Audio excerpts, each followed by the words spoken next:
Dear students, welcome to Maths Education.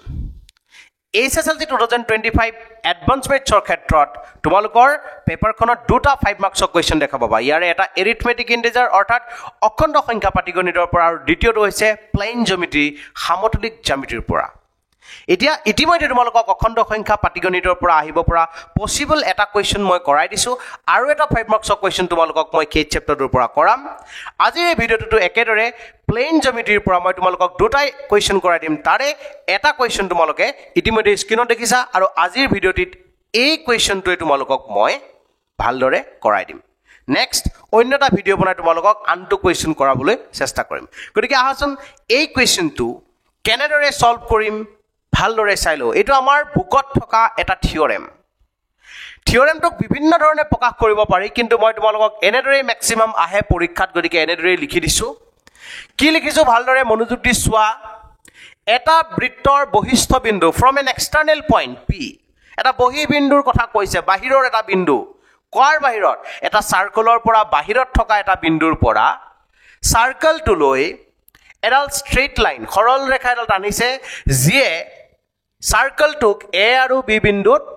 কাটি থৈ গৈছে, ইন্টাৰসেক্ট কৰিছে। পি বিন্দুৰ পৰা টনা স্পৰ্শকে সেই একেটা বিন্দু যিটো পইণ্টৰ পৰা আমি এক্সটাৰ্নেল পইণ্টৰ পৰা আমি সেকেন্ডডাল টানিছিলো অৰ্থাৎ ছেদকডাল টানিছিলো, সেই একেটা বিন্দুৰ পৰাই আমি এডাল স্পৰ্শকো টানিছো আৰু সেই স্পৰ্শকডালে স্পৰ্শ বিন্দু হৈছে টি। এতিয়া আমি প্ৰমাণ কৰিব লাগে যে P A into P B is equal to P T square. এটা খুবেই ইম্পৰ্টেণ্ট কুৱেশ্যন। গতিকে তোমালোকৰ এই কুৱেশ্যনটোৰ অহাৰ চান্স ম্যাক্সিমাম আছে। গতিকে এই কুৱেশ্যনটো মই ফাৰ্ষ্ট তোমালোকক কৰি দেখাব ট্ৰাই কৰিছো। তো ফাৰ্ষ্ট কথাটো হৈছে আমাক এটা সাৰ্কলৰ প্ৰয়োজন হ'ব, এটা বৃত্ত প্ৰয়োজন হৈছে। গতিকে বৃত্তটো আমি আঁকি লওঁ।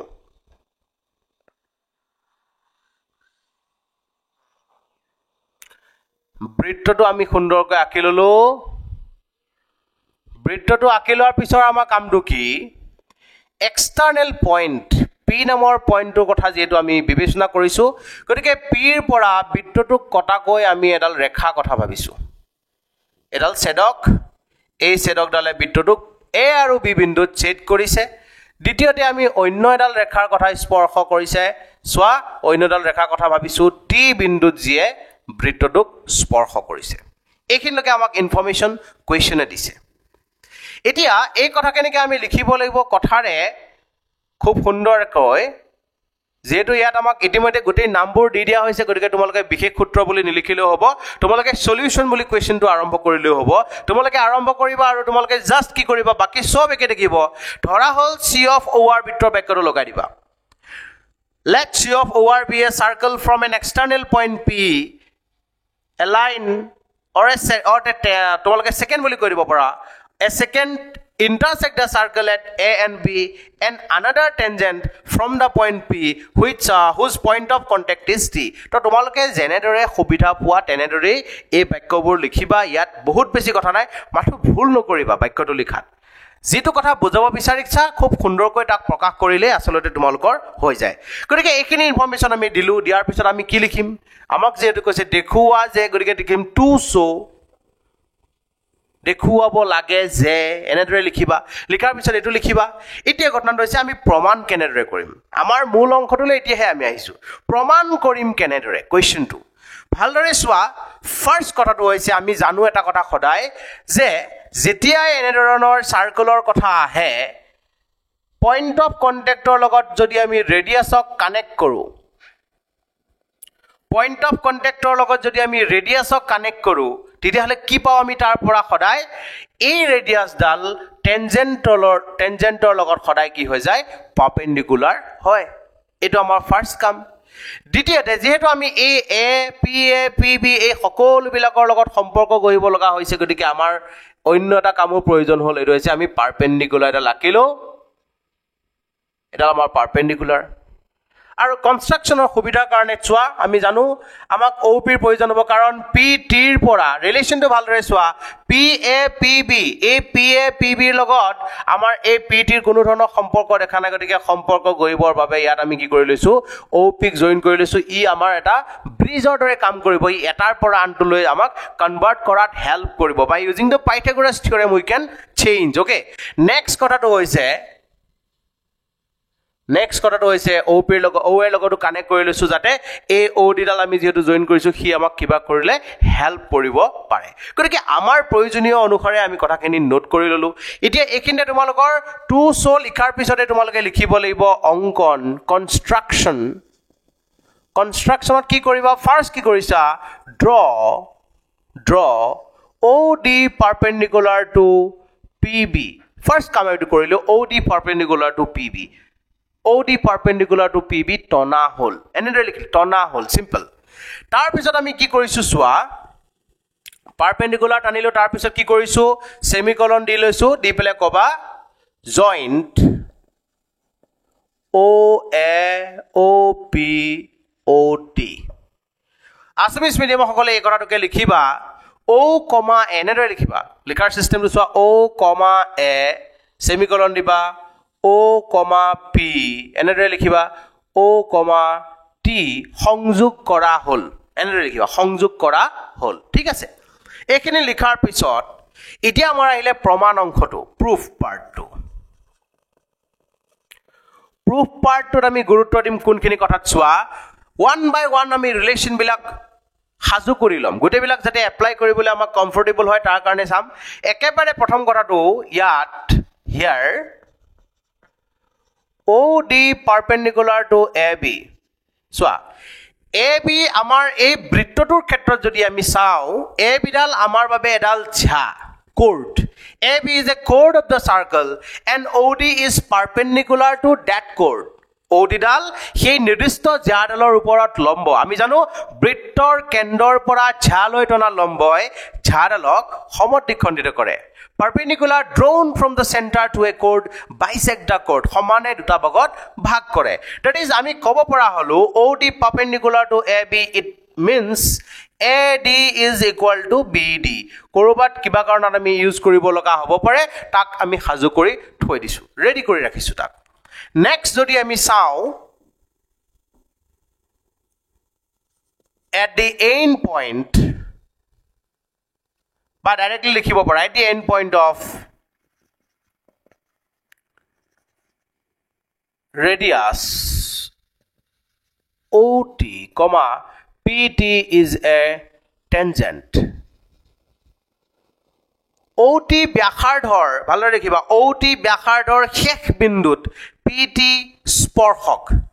OT ব্যাসাৰ্ধৰ শেষ বিন্দুত PT এডাল স্পৰ্শক পইণ্ট অফ কন্টাক্টৰ কথাটো মই অলপ বেলেগ ধৰণে লিখিব ট্ৰাই কৰিছো এতিয়া কি হ'ব যেতে কি হয় ৰেডিয়াস এডালৰ শেষ পইণ্টত ৰেডিয়াস এডালৰ মূৰ বিন্দুটোত এডাল টেনজেন্ট আমি ড্ৰ কৰো টেনজেন্টডাল সদায় কি হৈ যায় পাৰপেন্ডিকুলাৰ হয় so OT is perpendicular to PT OT perpendicular to PT হল তো পারপেন্ডিকুলার হোৱাৰ লগে লগে আমি কব পৰা হৈ আছো একিনিতে এটো আমাৰ বাবে এটা রাইট এঙ্গেল ট্রায়াঙ্গল গতিকে আমি এটা যদি চাও ক্লিয়ারলি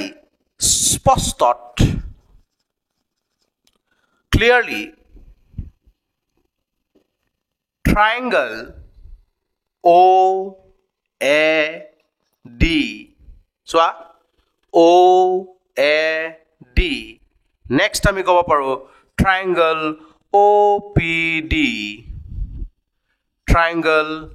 OPD right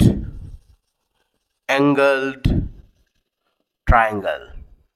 স্পষ্টত ত্ৰিভুজ OAD ত্ৰিভুজ OPD একোটা সমকোণী ত্ৰিভুজ আমি কেটা পালো right angled triangle so now এখিনি বাতাম now এতিয়া আমাক কি লাগে তাৰ পৰা আমি যাত্ৰা আৰম্ভ কৰিছো PA into PB যেটো আমাক প্ৰয়োজন আছে এতিয়া ছবিয়ে মোক কব যে PA আৰু PB হতৰ কমন পাৰ্ট বুলি যদি আমি চাব বিচাৰো ডাইৰেক্টলি কব পৰা হৈ আছে ছবিয়ে মোক কৈ আছে PD minus AD ভালদৰে চোৱা কথাখাৰ হয়নে নহয় এই টুকুৰাটো ইয়াৰ পৰা আৰম্ভ কৰি ইয়ালৈকে এটো PD তাৰ পৰা যদি a কোণ মাইনাস কৰি দিও আমি পাই যাও কিমান PA গতিকে আমি এনেদৰে লিখিছো নেক্সট আমি লিখিছো সোৱা PB পাবৰ বাবে PD ৰ লগত BD প্লাস কৰিব লাগিব PD BD এটো কৰবা পাইছো চিত্ৰৰ পৰা from from figure চিত্ৰৰ পৰা চাই চাই আমি লিখি আছো এতিয়া এইখিনিৰ পৰা আমাক যি প্ৰয়োজন আছে সেই প্ৰয়োজনীয় অংশলৈ আমি জাম্প কৰিব লাগে সদায় সোৱা